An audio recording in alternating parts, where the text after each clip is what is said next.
Imagínate a una persona que su infancia fue en la soledad.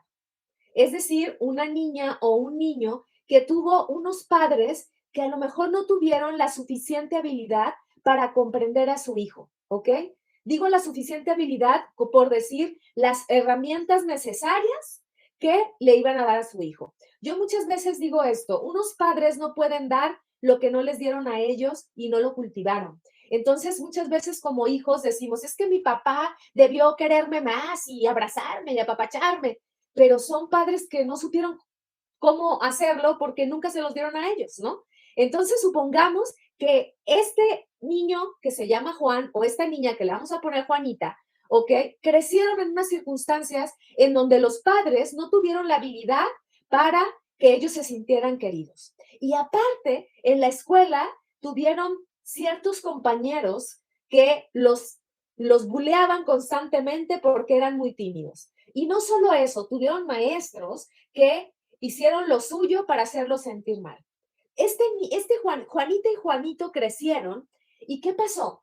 Conforme iban creciendo, se daban cuenta que la vida no era como muy bonita, que los padres, al no tener esas habilidades, los hacían sentirse mal y tristes. Y entonces, ¿qué pasaba? Esa emoción salía de ellos para poder protegerlos ante lo que estaba sucediendo. Es decir, se refugiaban en la tristeza, se refugiaban en el dolor. ¿Por qué? Porque no había manera, no había alegría. Ahora, cuando crecen en la adolescencia, ¿qué ocurre? Bueno, empiezan a querer tener relaciones afectivas románticas, tienen novios, novias y ¡pum!, los traicionan, les ponen el cuerno, no los quieren o simplemente no pueden lograr tener pareja. ¿Por qué? Porque esa tristeza los abruma, los jala. Ok, resulta que luego, total, tienen un trabajo. Y cuando están en el trabajo, tienen un jefe que es un tirano y los trata mal. Estoy hablando de veras de todo un melodrama peor que Pepe el Toro, ¿ok? Pepe el Toro, por si no lo saben, porque sé que algunos no son mexicanos, es un personaje de ficción del cine de oro mexicano que sufre por todo lo que le pasa, ¿no? Bueno, supongamos que a este chico o a esta chica lo corren del trabajo a Juanita o a Juanito. Y entonces, ¿qué pasa? Empiezan a sucederle más tragedias que ya no le voy a poner más, porque si no, sí de veras nos vamos a ir a Pepe el Toro, donde se le incendia la casa, se le muere el hijo, bueno, todo le sucede. Bueno, ¿qué va a pasar con estos infantes? Lo que va a pasar es que su mirada de la vida se va a colocar solo en una postura, la mirada de la desgracia, la mirada de que todo está mal. Efectivamente, pero ahora, cuando esta persona crece, de veras, ¿por qué tendría que ver las cosas de otra manera? ¿Por qué llega alguien y le dice, sé feliz, órale, tú, lo que pasa es que tú eres un amargado, ya, deberías de cambiar, sé feliz? Y el otro se queda así como, ¿cómo? ¿Cómo soy feliz? No, mira, sé feliz, ve a tal taller y a tal taller y a tal taller. Es más, ve a escritura terapéutica con Glafira Rocha. Nada, toman talleres y todo y no se les quita eso. Pero ¿qué pasa? Es difícil movernos de esa mirada. Sin embargo, hay algo importante. Eso no nos va a determinar. ¿Por qué? Porque hay una posibilidad de salir de ahí, que es lo que vamos a ver. Pero veamos otro personaje, porque no se trata solo de un personaje carente económicamente y en otras circunstancias. Acá estamos hablando en este otro personaje que le vamos a llamar ¿cómo le podemos llamar?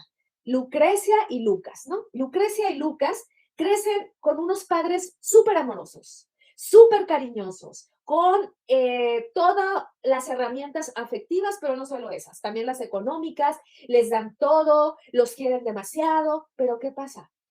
El niño y la niña, o sea, Lucrecia y Lucas, se sienten abrumados, se sienten sobreprotegidos, sienten que no tienen herramientas para poder hacer las cosas por sí mismos. Y entonces, ¿qué ocurre? Nuevamente esa mirada se va colocando en una circunstancia en donde ellos sienten que les va mal.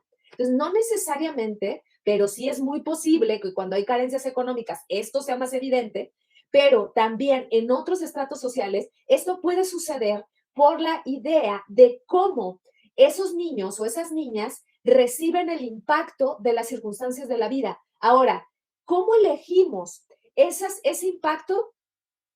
Pueden ser muchas circunstancias, pero la verdad es que es un misterio. nosotros vamos eligiendo dónde colocar la mirada. Va a haber niños y niñas que se sienten fascinados por tener unos padres amorosos, pero por lo regular, muchos se sienten abrumados. ¿Qué pasa? ¿Qué pasa con estos cuatro personajes en diferentes circunstancias y mm, se sienten mal, se sienten abrumados por la vida y generan este hábito, ¿ok? Nos vamos dando cuenta a partir de estos ejemplos cómo se puede generar una mirada y entonces decimos, está generando un hábito, ¿ok? Un hábito, ¿por qué? Porque al haber una constante en su circunstancia de vida, nos vamos colocando desde ahí y luego esto se introyecta hacia cualquier circunstancia y ¿sabes qué va pasando? Me voy quedando ahí determinándome. Voy a leer todos los comentarios porque hoy sí están compartiéndome mucho y se los agradezco. Dice Desiree, sigo agradecida con mi terapeuta que me recomendó seguirte. Cada mensaje es más potente que el anterior. Gracias, Glafira. No, pues pásame el nombre de tu terapeuta para mandarle un saludo y agradecerle también que andes por acá. Gracias, Desiree. José Antonio, mi querido Pepe, dice, buenas noches, mi nombre es Pepe y tengo el hábito de sentirme mal. Presente, mi querido Pepe, y gracias, porque ese es el primer punto. Decir eso, soy fulanito de tal, así cual adicción profunda, tengo el hábito de sentirme mal, porque eso es lo primero, el reconocimiento que nuestra mirada solo está colocada en un punto. Piensa, a partir de estos ejemplos que he dado, ¿cómo fue tu infancia y de dónde crees que se colocó la mirada para sentirte mal? A ver, no necesariamente es de la infancia. Yo lo puse ahí porque es un lugar más evidente, pero también esto puede ser desde la adolescencia o incluso desde hace un año o 2 años. No tienen que irse tan lejos. Primero identifiquen, tarea de ahorita, identifica, ya sé más o menos de dónde, tuve un contexto más o menos desde ahí y mi mirada se colocó ahí y después ya no supe qué hacer. Empiezo a darme cuenta que tengo el hábito de sentirme mal y lejos de comprenderme, ¿qué hago? Me lacero, me flagelo, me trato mal y entonces sigo repitiendo el hábito de sentirme mal porque aparte me maltrato, ¿no? Entonces, en lugar de percatarme y decir, oye, o sea, yo tengo esa mirada desde hace mucho tiempo, qué maravilla que hoy me doy cuenta de eso. Y no solo eso, sino qué maravilloso que puedo tener la opción de modificarla, ¿ok? Porque si tú generaste ese hábito por una circunstancia de vida, pienso en otro personaje, en Lupita, por ejemplo, y Lupito, que vivieron solos porque tenían padres trabajadores, una mamá y un papá que trabajaban, tenían que vivir con cuidadores o a veces los dejaban solos y su mayor educador fue la televisión. ¿Qué pasa? A veces ese hábito los puede llevar a postergar, los puede llevar a sentirse mal porque postergan, a sentirse mal porque no saben cómo concentrarse, todo el tiempo están distraídos y luego se sienten mal, pero bueno, comprendamos que hubo por ahí un momento en el que eso fue necesario y no había más solo esa circunstancia. Cuando te das cuenta de eso y desde el presente empiezas a comprender a tu ser del pasado, empezamos ya por buen camino. Porque eso quiere decir que en aquel momento tuviste las herramientas que tenías, hiciste lo que pudiste, pero hoy es diferente y te vas a rescatar. A partir de nuestra historia de vida, es que nosotros nos vamos a dar cuenta que esos hábitos están ahí, que esa mirada se colocó desde esa perspectiva, pero no nos determina. ¿Qué significa esta palabra para que nos quede bien grabada? No determinarnos quiere decir, esto no es mi esencia.